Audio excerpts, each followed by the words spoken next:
चलें जी स्टार्ट करते हैं।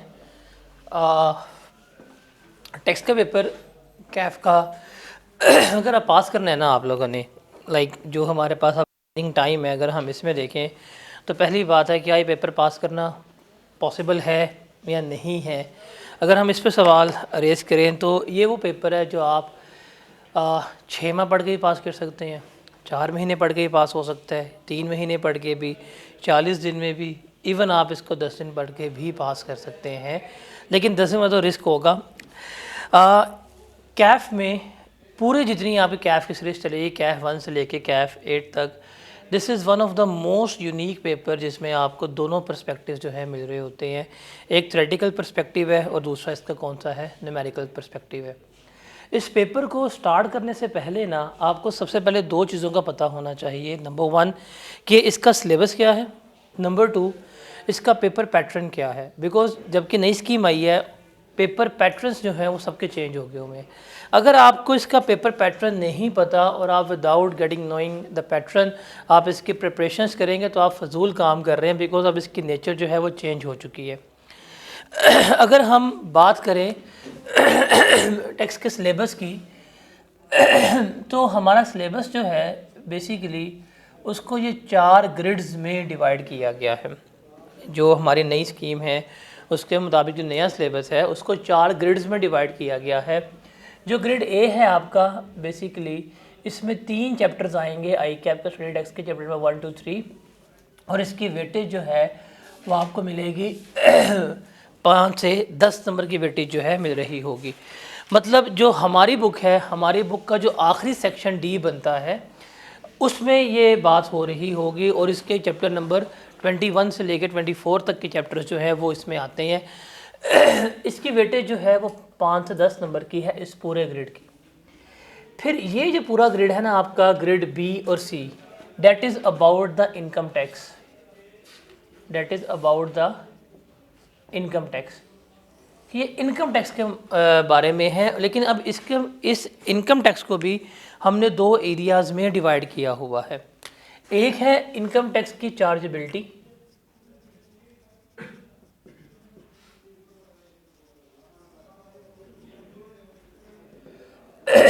और दूसरा है हमारे पास इनकम टैक्स की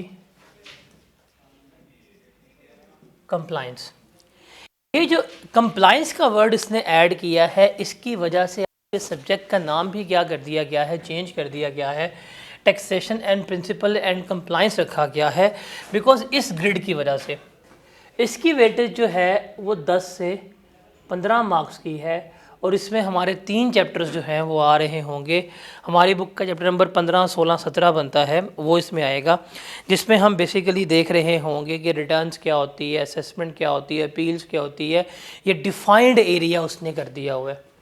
और ये वाला जो एरिया है इसकी वेटेज जो है अब वो 40 से 50 नंबर की कर दी गई है। यहाँ पे हम सारी कैलकुलेशंस जो है वो सीखेंगे कि इनकम हम किस तरह कैलकुलेट करते हैं, टैक्स किस तरह कैलकुलेट होगा, इनकम की चार्जेबिलिटी, सारा कुछ जो है वो हम क्या करेंगे इसको देख रहे होंगे। और एट द एंड सबसे आखिर पे हमारे पास कौन सा आएगा, हमारे पास एरिया आता है सेल्स टैक्स का। इसकी वेटेज जो है वो हमारे पास क्या है, 20 से 30 नंबर है। तो ये हमारा सिलेबस है जिसको इसने क्या किया गया है, डिवाइड किया गया है, जिसको हम लेकर चल रहे होते हैं। तो क्या आप इसको हैज़र्डली ही प्लान करेंगे, या आप बस किताब खोल ली है और आप पढ़ने बैठ गए हैं और अब अन्यवा पढ़ी जा रहे हैं, कुछ नहीं पता कि कहाँ से कितने का आना है, कैसे लेके चलेंगे।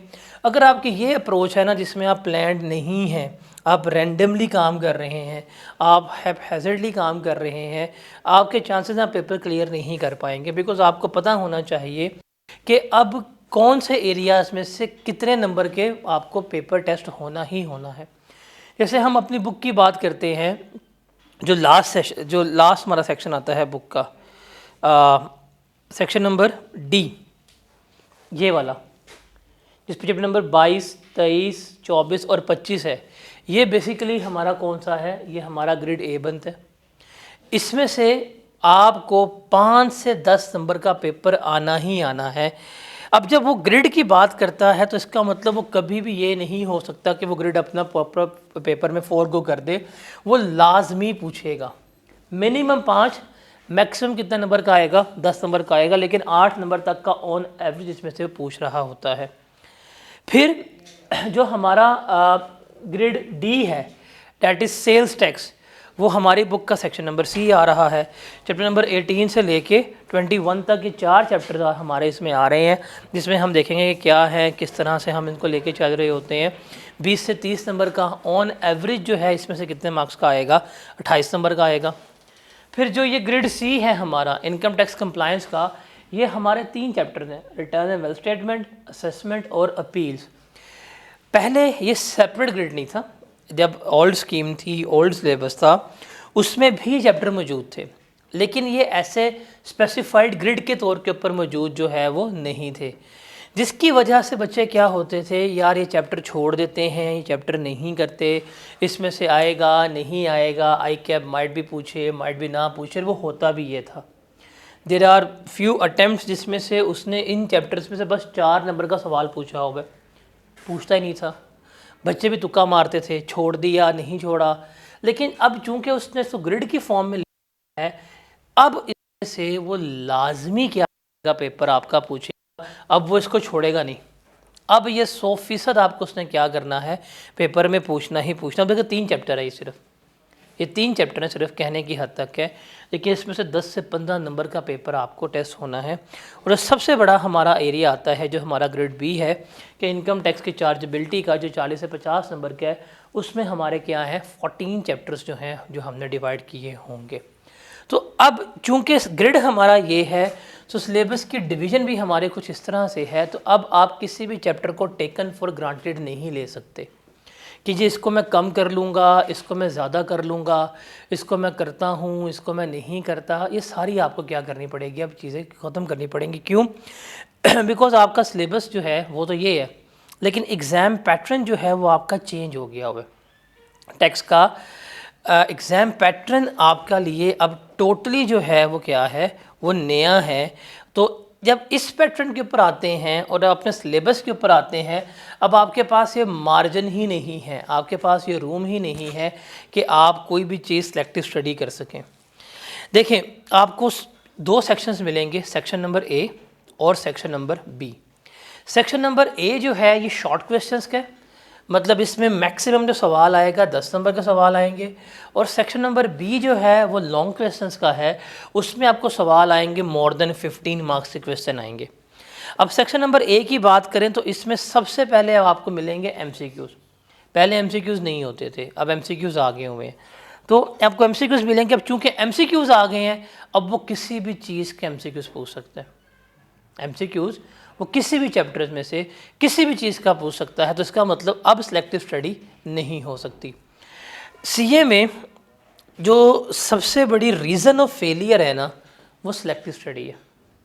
पीआर से तो निकल जाता है, कैश नहीं निकलता आपका। Selective study is basically just like that कि आप लोग जंग पे जा रहे हैं और बंदूक ले गए हैं, गोलियां घर छोड़ गए, फिर जो आपके साथ होगा वो पता है कि आप क्या करेगा, जंग में क्या होता है, साफ सीधी बात है। देखिए 2 बच्चे हैं, दोनों आई कैप में बैठे हुए हैं, अपना एग्ज़ाम जो है वो अटैम्प्ट कर रहे हैं, लेकिन एक वो जिसको पूरा सिलेबस आता है, एक वो जिसने एक पूरा चैप्टर या एक पूरा सेक्शन छोड़ा हुआ है। क्या दोनों के कॉन्फिडेंस सेम होंगे? कभी भी नहीं होंगे। वो जिसको सिलेबस पूरा आता है, जिसकी तैयारी पूरे, बड़ा रिलैक्स होगा, बड़ा चिल होगा, उससे पता है यार मैंने जाना है, मैंने पेपर में बैठना है, मैंने कर देना है, एक अगर चीज़ नहीं भी आती तो उसको टेंशन नहीं होगी। लेकिन वो बंदा जिसका सिलेबस मुकम्मल तौर के ऊपर तैयार नहीं है, उसके लिए टेंशनें क्या होंगी, बहुत ज़्यादा होंगी। उसकी एग्ज़ाम हॉल में जाने से पहले तक दुआ क्या होगी, अल्लाह पाक ये चैप्टर छोड़ा है इसमें से ना आए। उसकी पहली क्या होगी, जो छोड़ा हुआ है इसमें से ना आए। और अगर वो पेपर पकड़े और पहला सवाल ही उसी चैप्टर में से निकला है जो उसने छोड़ा हुआ, तो क्या होगा, गया। बेशक वो 10 नंबर का सवाल था, लेकिन अब क्या होगा, वो 10 नंबर उसको इतना हावी करवा देंगे कि वो बाकी 90 के बारे में सोच ही नहीं रहा होगा। तो ये बड़ी प्रॉब्लम होती है। आपने ये चीज़ जो है वो देखनी है कि आपने करना क्या है। आपका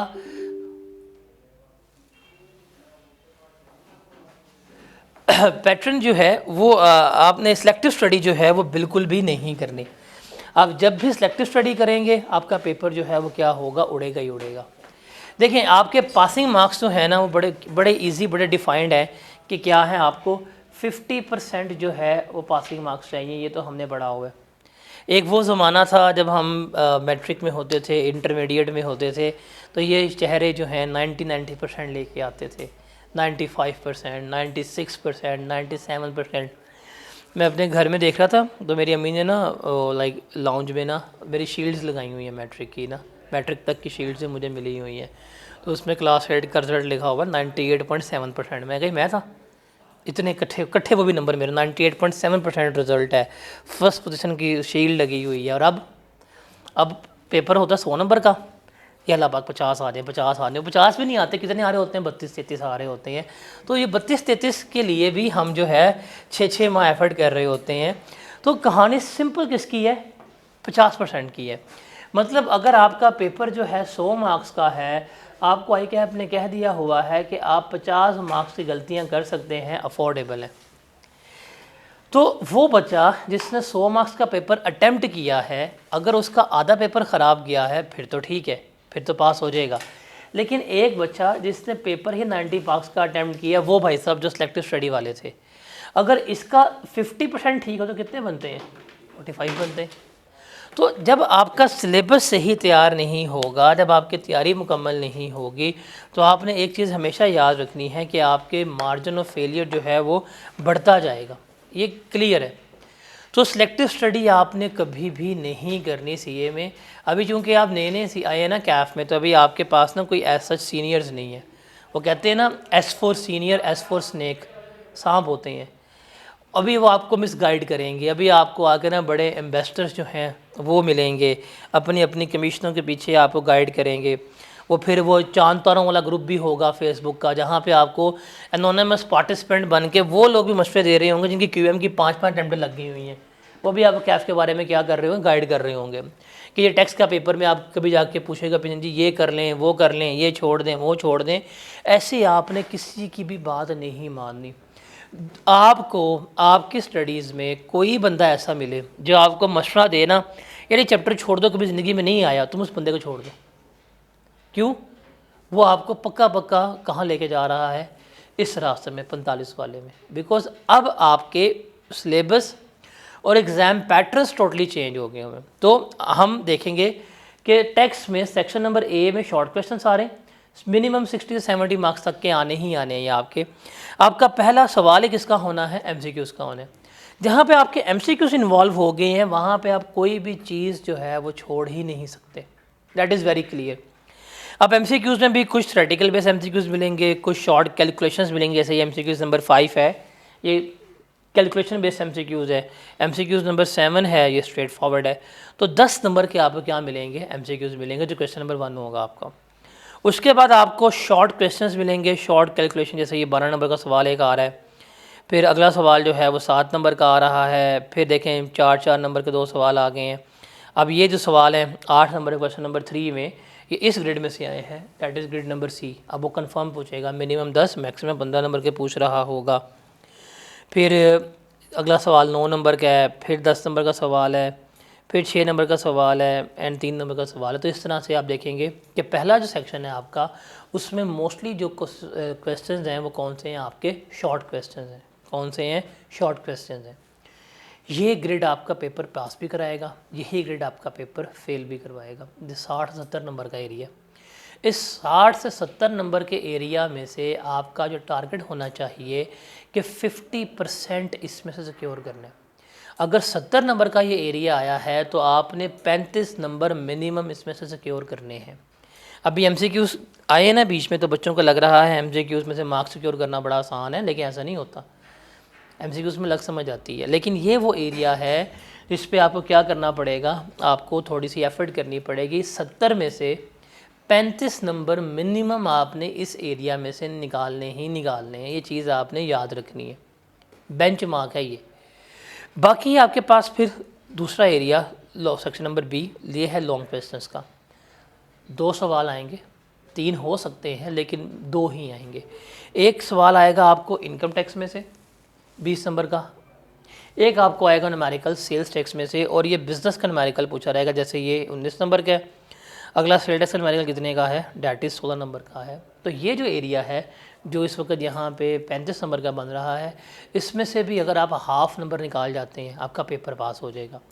लेकिन चूंकि ये लॉन्ग क्वेश्चंस होते हैं, इनमें गलतियों की गुंजाइश भी निकलती है, फॉर्मेट भी होती है, कम्प्लेक्सिटीज़ भी इन्वॉल्व होती हैं। लेकिन सेक्शन नंबर ए जो है that is make and break for you, आपको एफर्ट करनी पड़ेगी। अब चूंकि हमारा पेपर का पैटर्न ये है, शॉर्ट क्वेश्चंस भी हैं, लॉन्ग क्वेश्चंस भी हैं, एमसीक्यूज़ भी हैं, तो हम अपने सिलेबस को कभी भी सेलेक्टिव वे में लेके नहीं चल सकते। हमें हर चीज़ करनी पड़ेगी, हम करेंगे तो हमारा पेपर जो है वो पास होगा। अब देखेंगे कि ये हमारा जो पेपर है ना, इसकी बड़ी अच्छी डिवीज़न की गई है। ये थ्योरेटिकल पेपर भी है और ये न्यूमेरिकल पेपर भी है। न्यूमेरिकल बेस अगर देखें तो थ्योरेटिकल देखें तो 10 नंबर के हमारे पास एमसीक्यूज़ हैं, ठीक है, और उसके बाद 8 नंबर की ये थ्योरी होगी, 18 नंबर हो गए। उसके बाद 9 नंबर ये हो गए, 18 और 9 कितने होते हैं, 27 हो गए। 27 और 10 कितने होते हैं, 37। 37 और 9 कितने हुए, 46। 46 मार्क्स इसमें क्या है, थ्योरेटिकल है, और बाकी जो है वो क्या है, न्यूमेरिकल बेस्ड है।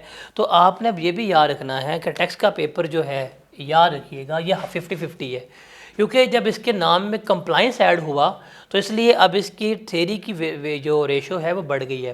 पहले लास्ट सेशन तक जो है अराउंड 70% तक का पेपर जो है वो न्यूमेरिकल आता था, 30% की थ्योरी होती थी, बट अब ऐसा नहीं है। अब आपको गालिबन 40 से 50 मार्क्स की जो है वो क्या मिलेगी, थ्योरी मिलेगी, और आपको 50 से 60 मार्क्स का जो है वो क्या मिलेगा, आपको न्यूमेरिकल्स जो है वो मिल रहे होंगे। सो इसलिए ये जो है आपके लिए क्या हो गया है, बहुत ज़्यादा इम्पॉर्टेंट हो गया है। तो अब सवाल ये है, क्या आसान इसमें से एरिया क्या है, न्यूमेरिकल आसान है, थ्योरी आसान है, क्या है? देखिए, न्यूमेरिकल्स होने ही आपके थ्योरी से हैं, साफ और सीधी बात है। आप लॉज याद करेंगे, आप रूल्स को याद करेंगे, आप प्रोविजंस को याद करेंगे। जैसे आप एक रूल याद कर लेंगे कि जी अगर एक बंदा 183 डेज़ पाकिस्तान में है तो वो रेजिडेंट है, ये रूल याद करेंगे, उसको फिर हम अप्लाई करना सीखेंगे। हम इनकम की कैलकुलेशन के रूल्स याद करेंगे, हम देखेंगे टैक्स कैसे कैलकुलेट होना है, उसके रूल्स जो हैं हम उनको सीखेंगे, हम उनको याद करेंगे, और उन्हीं को जाके हम क्या करेंगे, हम न्यूमेरिकल्स में अप्लाई कर रहे होंगे। देखिए, इसमें थ्योरी में अभी तक आप लोगों को शायद आपके माइंड में वही होगा कि थ्योरी का मतलब ये है कि ये बुक हमारे हाथ में है, अब हमने बुक पकड़ लेनी है, पेज नंबर 1 से पढ़ना है, लास्ट पेज तक जाना है, हम रट्टे मारेंगे। ऐसा नहीं है, क्रैमिंग नहीं है। क्रैमिंग होती रट्टा मारना। रट्टा मारने का मतलब क्या है कि भाई आपके पास ये बुक है, आपने बुक ओपन की हुई है और आप यहाँ पे इस बुक में जो बातें लिखी हुई हैं आप इनको वर्ड टू वर्ड याद कर रहे हैं, ये है रट्टा मारना। ये टेक्स्ट में नहीं होता और प्रोफेशनल स्टडीज़ में ये होता ही नहीं है। ये रट्टे वाले सवाल ना पेपर में आपको 5 नंबर के नहीं मिलने। आपको जो थ्योरेटिकल क्वेश्चंस मिलेंगे कि भाई आपको ये रूल समझा दिया है, इसको अपनी वर्ड में लिखो, आपको एक केस स्टडी दी जाएगी, उस केस स्टडी में इस रूल को अप्लाई करो, उसको एक्सप्लेन करो, ये वाली थ्योरी हो, जिसको हम कहते हैं एप्लीकेशन बेस्ड थ्योरी। क्या कहते हैं, एप्लीकेशन बेस्ड थ्योरी कह रहे होते हैं, वो इसमें ज़्यादा होती है। तो रूल्स आपने याद करने हैं। जब आप रूल्स याद करेंगे फिर ही कहाँ होंगे आपसे न्यूमेरिकल्स होंगे। लेकिन न्यूमेरिकल्स की मैं आपको एक श्योरिटी दे देता हूँ कि हम जब न्यूमेरिकल्स प्रैक्टिस करेंगे, न्यूमेरिकल्स में मैं आपको हर तरह के शॉर्टकट्स, चोर रास्ते, सब कुछ बता दूंगा कि न्यूमेरिकल्स में मार्क्स सिक्योर करना आपके लिए प्रॉब्लम नहीं होगी। मतलब जब आप एट द एंड जाएंगे, बैठेंगे, तो कोई भी न्यूमेरिकल हो, अनसीन से अनसीन, आप इतने कैपेबल हो जाएंगे कि आप 70% मार्क्स न्यूमेरिकल्स में से ईजिली निकाल लेंगे। बिकॉज जब हम प्रैक्टिस करेंगे, जब हम आगे जाएंगे, हम इनकम टैक्स को एक्सप्लोर करेंगे, हम चीज़ों को देखेंगे, हम लिंक करेंगे, तो हर क्वेश्चन में ऑलमोस्ट 50 से 60% एरिया कॉमन होता है, पैटर्न सेम होता है, बातें सेम होती हैं। तो किस तरह हमने उसको बेहतर तरीके से लेके चलना है, कैसे हमने उसको अटेम्प्ट करना है, क्या बीच में आएगा, क्या नहीं आएगा, ये सारा कुछ हम क्या कर रहे होंगे, देख रहे होंगे, लेकर चल रहे होंगे। तो numericals is not a problem for me, और आपके लिए भी प्रॉब्लम नहीं होगी, बिकॉज मैं आपको इतना कैपेबल कर दूंगा कि आप सवाल पढ़ें, आपको सवाल पढ़ते पढ़ते न्यूमेरिकल्स को आधा लिखना आ जाएगा। प्रॉब्लम कहाँ पे आएगी? थ्योरी पे, बिकॉज समझाना मेरे ऊपर है, चीज़ों को लिंक करवाना मेरे ऊपर है, हाँ उनको याद करना किसके ऊपर है? आपके ऊपर है। वहाँ पे आपने एफर्ट मारनी है, वहाँ पे अगर आप एफर्ट करेंगे आपका पेपर पास हो जाएगा। और ये पेपर पास करने के लिए ना एक चीज़ याद रखिएगा, आपके चाहे आईकैप के पेपर है या ज़िंदगी में कभी भी कोई भी प्रोफेशनल स्टडीज़ हों या कभी भी आपने देखना हो, तो अगर आप कामयाब होना चाहते हैं ना, तो मोटिवेशन तो ठीक है जी, हम बड़े मोटिवेटेड हैं, पढ़ने को दिल कर रहा है, लेकिन क्या पढ़ने का दिल कर रहा है इसकी वजह से आप पेपर पास कर सकते हैं या कामयाब हो सकते हैं? The answer is no. आपको कामयाबी के लिए सिर्फ एक चीज़ चाहिए एंड डैट इज़ डिसिप्लिन। आपको डिसिप्लिन थोड़ा होना पड़ेगा।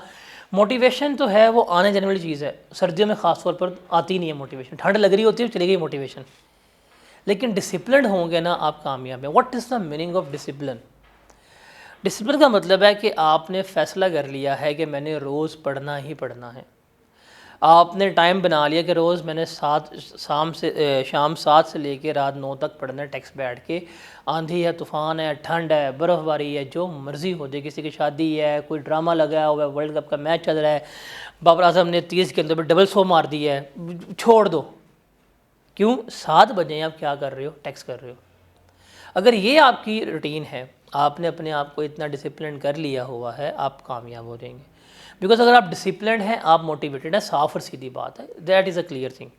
जब आप रोज़ का काम रोज़ कर रहे हैं, आपका कोई बैकलॉग नहीं है, कोई आपका चीज़ मिसिंग नहीं है, आपका क्या है? आपकी तेज़ी जा रही है। हाँ, अगर आप डिसिप्लिन नहीं है, मोटिवेटेड हैं, what is the meaning of motivated in our terms, कि जब दिल करेगा तब पढ़ेंगे, तो दिल तो हमारा करता ही नहीं है। दिल हमारा किया हफ्ते बाद, दिल हमारा किया 10 दिन के बाद, जब हमारा 10 दिन के बाद दिल किया पढ़ने के लिए, तब पढ़ने बैठेंगे, पीछे 10 दिन काम होगा वो करेंगे, आज से काम करेंगे। तो if you really want to clear the exam, you need few things. Number 1, consistency. You have to be consistent. Consistency comes from discipline. आप डिसिप्लिन हो जाए। डिसिप्लिन तो आपको आपका मज़हब भी सिखाता है। आप फजर की नमाज़ फजर में पढ़ते हैं, ये नहीं होता यार फजर में ठंड बहुत लग रही है ज़ोहर में पढ़ लूँगा फजर, ऐसा नहीं हो सकता। मगरिब की नमाज़ इशा साथ नहीं पढ़ सकते, एक टाइम है, एलोकेटेड टाइम है, उसी पे पढ़ते हैं, डिसिप्लिन है। तो डिसिप्लिन आपको होना है, जो आपने अपनी एक रूटीन सेट करनी है, उसको लेके चलें, आपका पेपर पास हो जाएगा। और एक और चीज़ याद रखना, वो है ना हमारे हज़रत आला हज़रत बिल गेट्स साहब, उनका एक बहुत फेमस कोट है कि इंसान ना हमेशा ओवर प्लान करता है what he can achieve in 1 year, कि आप 1 साल में क्या अचीव कर सकते हैं। आप उसके लिए बड़े जज्बाती होते हैं और बहुत ओवर प्लान करते हैं कि जी मैं 1 साल में 8 पेपर निकाल दूंगा, मुझे बस 1 साल में 6 पेपर पास करने हैं, ये करना है वो करना है। लेकिन आप हमेशा अपने आप को अंडर प्लान करते हैं what you can achieve in 5 years. आप अपनी लॉन्ग टर्म में अपने आप को अंडर प्लान करते हैं, शॉर्ट टर्म में क्या करते हैं, अपने आप को ओवर प्लान करते हैं, और अल्टीमेटली क्या होते हैं? फेलियर होते हैं। तो आपने अपने आप को ज़रा सही प्लान करके चलना है, जज्बाती फ़ैसले नहीं करने।